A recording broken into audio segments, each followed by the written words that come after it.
जय हिंद, वंदे मातरम। साथियों, कैसे हैं आप? आशा करता हूं कि आप सब स्वस्थ होंगे, मस्त होंगे। साथियों, आज मैं बात करने वाला हूं हिंदी व्याकरण के अंतर्गत पद के तीसरे भेद यानी कि विशेषण के बारे में। इससे पूर्व हमने संज्ञा और सर्वनाम को हम पढ़ चुके हैं।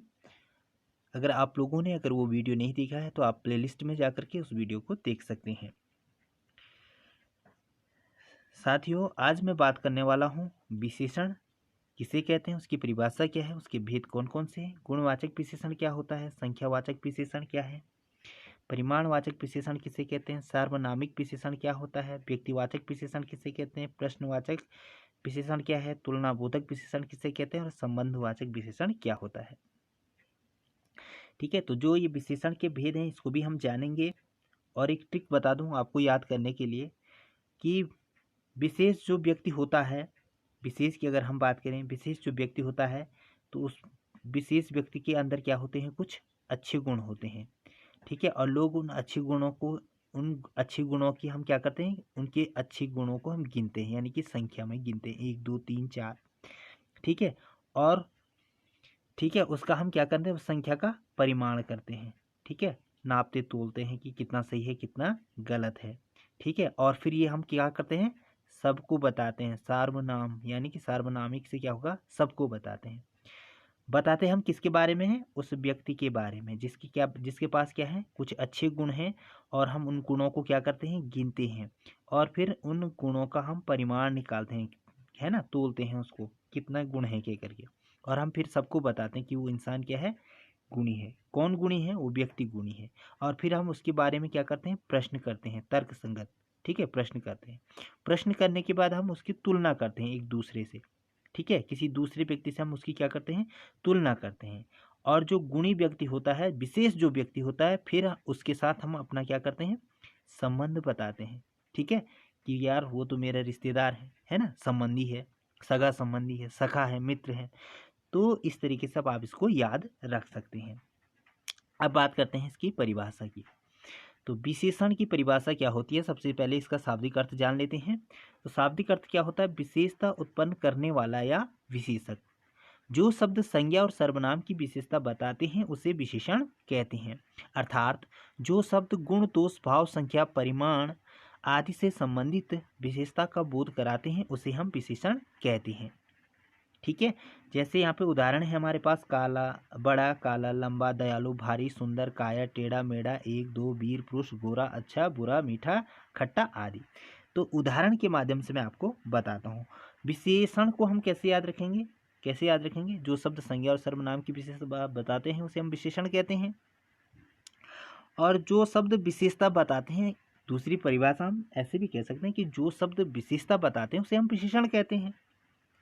और जिसकी विशेषता बताई जाती है, ठीक है, जिसकी विशेषता बताई जाती है उसे हम क्या कहते हैं, विशेष्य कहते हैं। क्या कहते हैं, विशेष्य। विशेष्य किसे कहेंगे, जिसकी विशेषता बताई जा रही हो उसे हम विशेष्य कहेंगे। ठीक है, ठीक है। तो यहाँ पे एक उदाहरण लिखता हूं मैं आपको। जैसे हमारे पास एक उदाहरण है, मोटा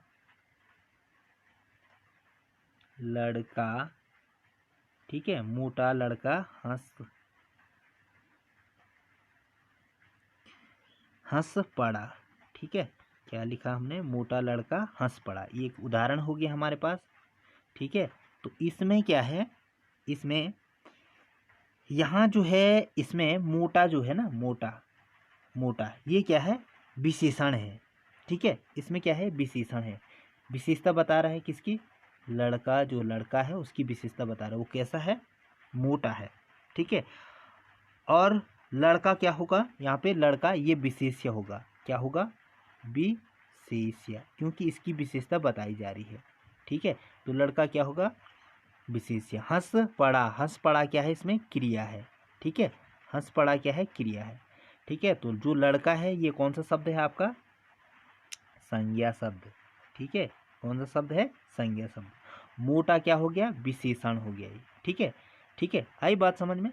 तो इस तरीके से मोटा लड़का हंस पड़ा, इसमें मोटा क्या है आपके पास, विशेषण है। लड़का है, संज्ञा शब्द भी है, लेकिन ये क्या है, विशेष्य है। लड़के की क्या है, विशेषता बता रहा है। तो जो शब्द संज्ञा की विशेषता, जो विशेषण की भी विशेषता बताते हैं उसे हम क्या कहते हैं, विशेष्य कहते हैं। ठीक है, इतना समझ में आ गया आपको।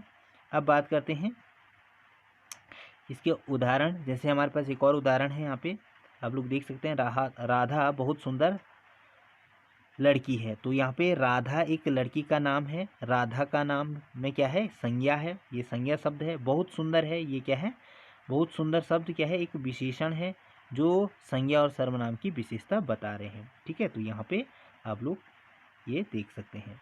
अब बात करते हैं हम यहाँ पे उसके मुख्य भेद।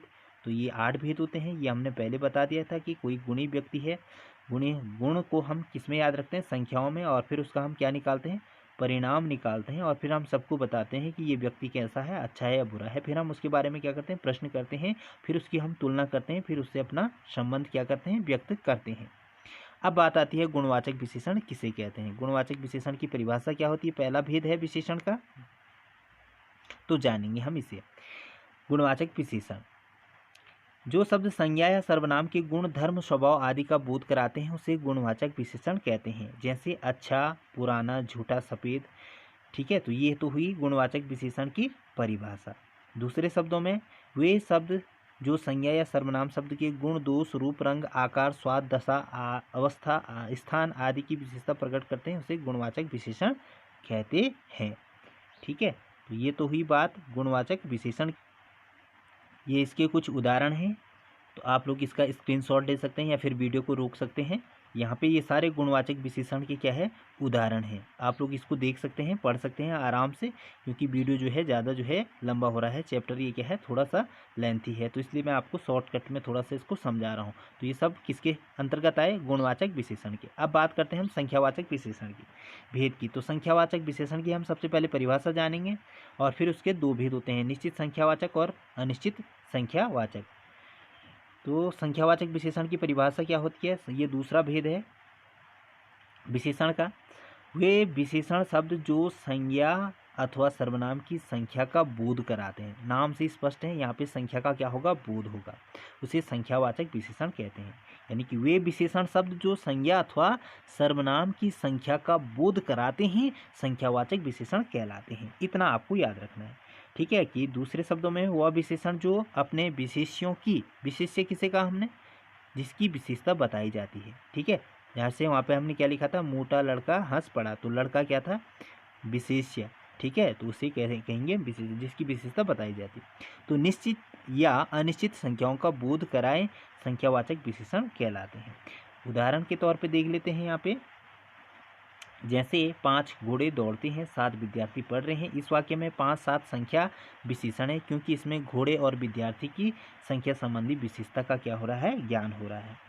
अब बात करते हैं संख्यावाचक विशेषण के भेद। इसके 2 भेद होते हैं, एक होता है निश्चित संख्यावाचक विशेषण और दूसरा अनिश्चित। तो निश्चित संख्यावाचक विशेषण किसे कहेंगे, जिसमें किसी निश्चित संख्या का क्या हो, बोध हो।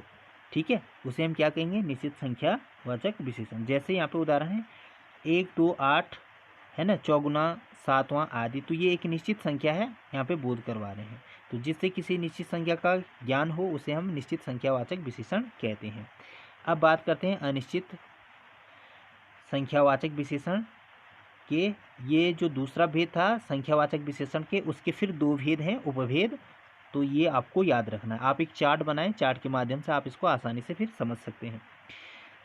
दूसरे शब्दों में यहाँ पे देख सकते हैं हम, लिखा है कि जिस विशेषण से संख्या निश्चित रूप से नहीं जानी जाती है। वहाँ पे क्या था, जो निश्चित संख्या का बोध कराते हैं, लेकिन यहाँ पे निश्चित संख्या का बोध नहीं कराते हैं, अनिश्चित वाचक विशेषण कहलाएगा। ठीक है, तो जैसे हैं कई, कुछ, सब, थोड़ा, सैकड़ों, अरबों। तो ये क्या है, सब कुछ अनिश्चित संख्या है, निश्चित संख्या नहीं है। ठीक है, हमारे पास क्या नहीं है, निश्चित संख्या नहीं है। तो उदाहरण है हमारे पास यहाँ पे, बम के भय से कुछ लोग बेहोश हो गए। तो यहाँ पे कुछ लोग बेहोश हो गए। फिर दूसरा है हमारे पास कि कक्षा में बहुत कम छात्र उपस्थित है। तो कम और कुछ ये कैसे शब्द है हमारे पास, अनिश्चित संख्यावाचक के क्या है, उदाहरण है। अब बात करते हैं इसके तीसरे भेद की, यानी कि परिमाणवाचक विशेषण की। इसकी परिभाषा जानेंगे। इसके भी 2 भेद होते हैं, जैसे संख्यावाचक विशेषण के थे, निश्चित परिमाणवाचक है और अनिश्चित। वहाँ पे क्या था, निश्चित संख्यावाचक और अनिश्चित संख्यावाचक। तो ये भी लगभग वही है, सेम टू सेम है। अगर आपको वो परिभाषा याद होगी तो आप इसको भी आसानी से समझ सकते हैं। तो बात करते हैं इसकी, पहले परिभाषा जान लेते हैं।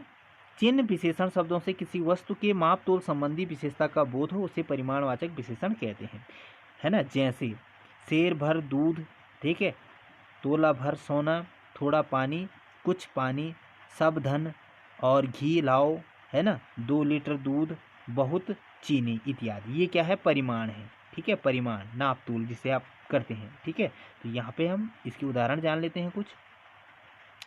जैसे मुझे थोड़ा दूध चाहिए, है ना, बच्चे भूखे हैं तो मुझे थोड़ा दूध चाहिए, ठीक है, थोड़ा दूध, बच्चे भूखे हैं। अगला है बारात को खिलाने के लिए 4 क्विंटल चावल चाहिए। तो यहाँ पे परिमाण बता रहा है कितना चाहिए चावल, 4 क्विंटल चावल, ठीक है।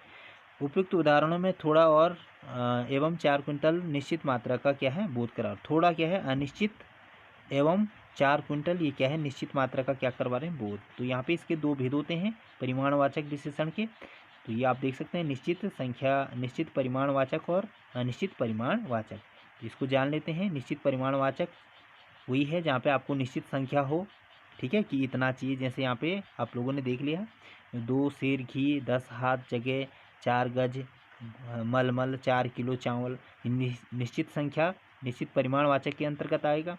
और अनिश्चित परिमाणवाचक के अंतर सब धन, कुछ दूध, बहुत पानी, तो ये किसके अंतर्गत आया, आपका अनिश्चित परिमाणवाचक के अंतर्गत। आप इनकी परिभाषाओं को वीडियो को रोक करके आराम से इसको देख सकते हैं, ठीक है, चाहे तो स्क्रीनशॉट भी ले सकते हैं। अब बात आती है सार्वनामिक विशेषण की। सार्वनामिक विशेषण किसे कहते हैं और इसकी परिभाषा क्या है। इसके भी 2 भेद होते हैं, मौलिक सार्वनामिक विशेषण और यौगिक सार्वनामिक विशेषण। तो सबसे पहले हम इसकी परिभाषा जान लेते हैं, ठीक है। संकेतवाचक भी कहते हैं इसको, या फिर सार्वनामिक विशेषण भी कहते हैं। जो शब्द संज्ञा और सर्वनाम की ओर संकेत करते हैं, या जो शब्द सर्वनाम होते हुए भी किसी संज्ञा से पहले आकर उसकी विशेषता को प्रकट करें, उन्हें संकेतवाचक या सार्वनामिक विशेषण कहते हैं। तो जो सार्वनामिक विशेषण है इसमें क्या होगा, यानी कि संज्ञा से पहले जो शब्द क्या होगा, यहाँ पे सर्वनाम का जो शब्द होगा, सर्वनाम के उदाहरण पता है ना आपको, वह, मैं, तू, वह, ये देखो यहाँ पे, ठीक है। तो ये सर्वनाम से पहले होंगे, ठीक है, संज्ञा शब्द से क्या होंगे, पहले लगे होंगे आपके सार्वनामिक शब्द, ठीक है। नाम से स्पष्ट है। अगर आप देखें इसका उदाहरण से मैं आप लोगों को समझाता हूँ। जैसे हमारे पास उदाहरण है यहाँ पे, वह गाय दूध देती है। तो वह शब्द जो है ये कैसा शब्द है, सर्वनाम, ठीक है। और गाय कैसा शब्द है, संज्ञा। तो जहाँ पे क्या होगा, संज्ञा शब्द के पहले सर्वनाम लगा होगा, वो किसके अंतर्गत आएगा, आपका किसके अंतर्गत, सार्वनामिक विशेषण के अंतर्गत आएगा, ठीक है। क्या कहा मैंने यहाँ पे, पहला शब्द कौन सा होगा, सर्वनाम होगा, ठीक है, सर्वनाम। और दूसरा क्या होगा, संज्ञा। यह कैसा शब्द है, सार्वनाम, ठीक है। और पुस्तक कैसे है, पुस्तक जो शब्द है वो संज्ञा शब्द है, ठीक है, संज्ञा शब्द। तो ये किसके अंतर्गत आया, आपके सार्वनामिक विशेषण के अंतर्गत, ठीक है। इतना आप लोग समझ गए इसको। अब है, इसके भी 2 भेद होते हैं, व्युत्पत्ति या उत्पत्ति कहते हैं हम। इसके अनुसार जो है सार्वनामिक विशेषण के 2 भेद होते हैं, मौलिक सार्वनामिक विशेषण और यौगिक सार्वनामिक विशेषण। मौलिक सार्वनामिक विशेषण क्या होता है, जो बिना रूपांतर, ठीक है, जिसको हम बदल नहीं सकते, के संज्ञा के पहले आता है। जैसे यह, घर, वह, लड़का, कोई, ठीक है। तो यह, वह, कोई, ये सर्वनाम क्या है, अगर संज्ञा शब्द से पहले आए तो इसे हम बदल नहीं सकते। अब यहाँ पे जो दूसरा है हमारे पास, ये तो मौलिक के अंतर्गत आए। यौगिक सार्वनामिक के अंतर्गत जो मूल सर्वनामों में प्रत्यय लगने से बनते हैं। तो यहाँ पे प्रत्यय लगने से बनते हैं, हम इनको तोड़ सकते हैं। यह को तोड़ेंगे हम, यह का इसका कोई अर्थ है, ऐसा, आदमी, कैसा घर, ठीक है, जैसा, ठीक है। तो यहाँ पे क्या है, हम इसको तोड़ सकते हैं, प्रत्यय जैसे पीछे के शब्द है ना, ए भी लिख सकते हैं हम, ए लिखते हैं ना, ए, ठीक है। और ये हो गया सा, तो ये यहाँ पे प्रत्यय कहलाएगा इसमें, ठीक है, प्रत्यय। तो ऐसे शब्द क्या कहलाएंगे, आपके सार्वनामिक विशेषण। तो ये आपको केवल याद रखना है, ये आपको आता नहीं है, आपको केवल विशेषण की परिभाषा और उसके भेद और उनके उपभेद कौन कौन से, इतना आपको याद रखना है। और उदाहरण आपको समझ जाना है, इसकी परिभाषा समझनी है, आप लोगों को फोकस करना है परिभाषा के ऊपर। तो अब बात करते हैं व्यक्तिवाचक विशेषण की परिभाषा। व्यक्तिवाचक विशेषण यानी कि व्यक्तिवाचक संज्ञा पढ़ी ना आप लोगों ने, ठीक है, तो वही है ये भी। जिस विशेषण शब्द की रचना व्यक्तिवाचक संज्ञा से होती है उसे व्यक्तिवाचक विशेषण कहते हैं। दूसरे शब्दों में यानी कि ऐसे शब्द जो असल में संज्ञा के भेद व्यक्तिवाचक संज्ञा से बने होते हैं एवं विशेषण शब्दों की रचना करते हैं वे व्यक्तिवाचक विशेषण कहलाते हैं। अब कैसे? उदाहरण है हमारे पास, जैसे इलाहाबाद जो शब्द है हमारे पास कैसा शब्द है? व्यक्तिवाचक, किसी एक व्यक्ति विशेष का या स्थान का या प्राणी का क्या हो, जहाँ पर बोध हो वहाँ पे कौन सी संज्ञा होती है? व्यक्तिवाचक संज्ञा। जैसे इलाहाबाद का यहाँ पे विशेषण क्या होगा? इलाहाबादी, ठीक है, तो यहाँ पे इलाहाबाद का इलाहाबादी। जयपुर का क्या हो गया? जयपुरी, है ना। बनारस का बनारसी, लखनऊ से क्या होगा? लखनवी, ठीक है, तो ये क्या किसके अंतर्गत आ गया? आपके व्यक्तिवाचक संज्ञा, ठीक है। विशेषण का ये भेद है, व्यक्तिवाचक विशेषण इसके अंतर्गत, जो व्यक्तिवाचक संज्ञा इसको आपने याद रखना है कि ये विशेषण के अंतर्गत भी आता है, ठीक है। अब बात आती है संबंधवाचक, नाम से स्पष्ट है संबंधवाचक, ठीक है, तो इसकी परिभाषा क्या होती है? जब विशेषण शब्दों का प्रयोग करके किसी एक वस्तु या व्यक्ति का संबंध दूसरी वस्तु या व्यक्ति के साथ बताया जाए तो उसे संबंधवाचक विशेषण कहते हैं।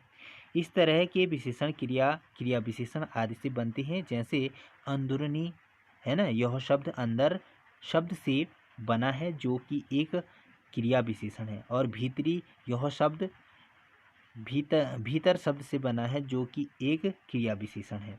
तो इसके उदाहरण देखेंगे हम यहाँ पे, आपको केवल इसके परिभाषा याद रखनी है और उदाहरण। जैसे है हमारे पास उदाहरण है, पेट हमारे शरीर का अंदरूनी हिस्सा है, ठीक है, तो यहाँ पे क्या है? पेट की बात हो रही है, अंदरूनी हिस्सा। के ऊपर दिए गए उदाहरण में जैसा कि आप देख सकते हैं कि अंदरूनी शब्द का इस्तेमाल किया गया है।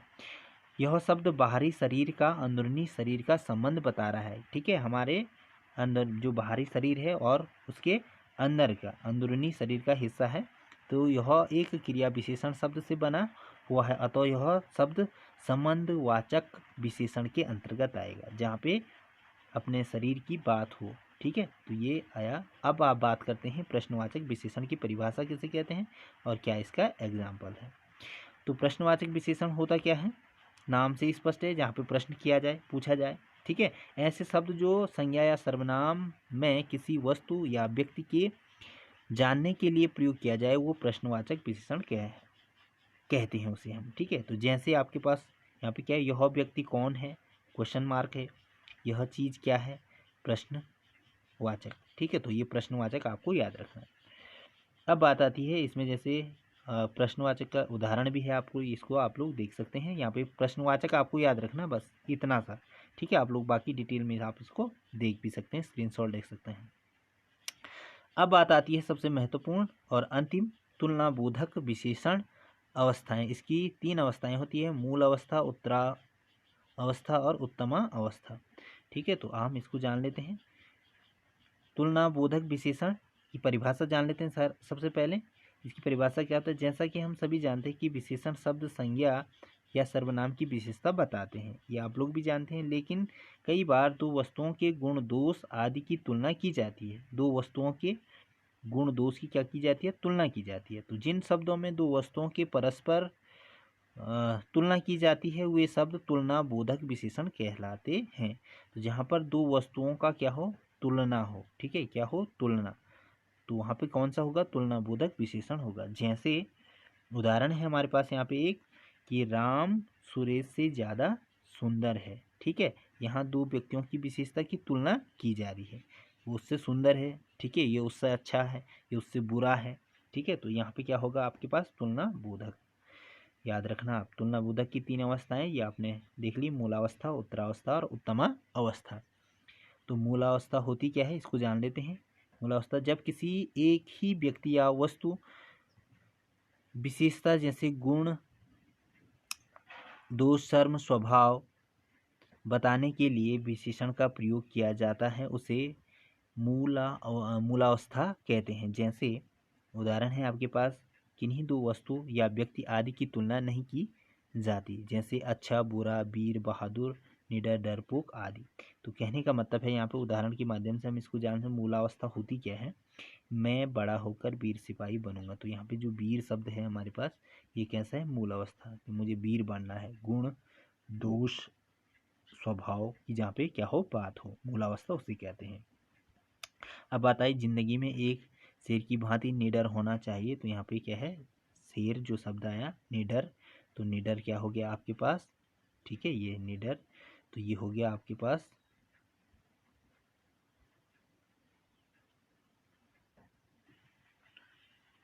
ठीक है, तो निडर होना चाहिए, ये था। अब बात करते हैं यहाँ पे हम इसके दूसरी अवस्था का, उत्तरा अवस्था। उत्तरावस्था होती क्या है, इसकी परिभाषा जान लेते हैं। जब किन्हीं वस्तुओं या व्यक्तियों की आपस में गुण दोष आदि पर आधारित तुलना की जाए, किस पर, गुण दोष आधारित तुलना की जाती है, उसमें से एक को हम क्या कहते हैं, श्रेष्ठ कहते हैं, ठीक है। यानी कि उसमें से हम एक को क्या मान लेते हैं, श्रेष्ठ मान लेते हैं या माना जाता है, तब वहाँ पर क्या होती, कौन सी अवस्था होती है, उत्तरावस्था कहलाती है। जैसे ज़्यादा सुंदर, अधिक बुद्धिमान, ज़्यादा तेज कहते हैं ना, ऐसे शब्दों का जो इस्तेमाल करते हैं उसे उत्तरावस्था कहते हैं। जैसे मैं तुमसे ज़्यादा दयालु हूँ, ठीक है। और यहाँ पे है रीना मीना से अधिक बुद्धिमान है, तो यहाँ पे अधिक बुद्धिमान और ज़्यादा दयालु, ये कैसे है, उत्तरा अवस्था की यहाँ पे क्या हो रही है, बात हो रही है, ठीक है। तो जैसे कि आप ऊपर दिए गए उदाहरण में देख सकते हैं कि दयालु आदि शब्दों का प्रयोग करके दो वस्तुओं के गुण दोष आदि की तुलना की जा रही है एवं एक को श्रेष्ठ माना जाता है, अतः यह उत्तरावस्था कहलाएगी, ठीक है। तो ये आपको याद है। अंतिम भेद उत्तमावस्था, ठीक है। तो उत्तरावस्था थी, उत्तमा है जब दो से ज़्यादा वस्तुओं या व्यक्तियों की तुलना की जाती है एवं उनमें से किसी एक को सर्वश्रेष्ठ बताया जाता है तो उसे उत्तमावस्था कहते हैं। जैसे विशालतम सबसे सुंदर है, ठीक है। तो यहाँ पे क्या हो गया, सभी महानगरों में प्रशांत महासागर है विशालतम है, ठीक है। इन सब में से तुम सबसे सुंदर हो, अलग सबसे ज़्यादा बलवान है। तो ऊपर दिए गए उदाहरणों में आप देख सकते हैं कि विशालतम, सबसे सुंदर आदि शब्द का प्रयोग किए गए हैं और इन शब्दों से हमें कोई एक वस्तु या व्यक्ति के श्रेष्ठ होने का पता चल रहा है, अतः यह उत्तमा अवस्था कहलाएगी। तो ये था आज विशेषण। अगले वीडियो में हम जानेंगे क्रिया के बारे में, ठीक है। तो आज के लिए इतना काफ़ी है। जय हिंद।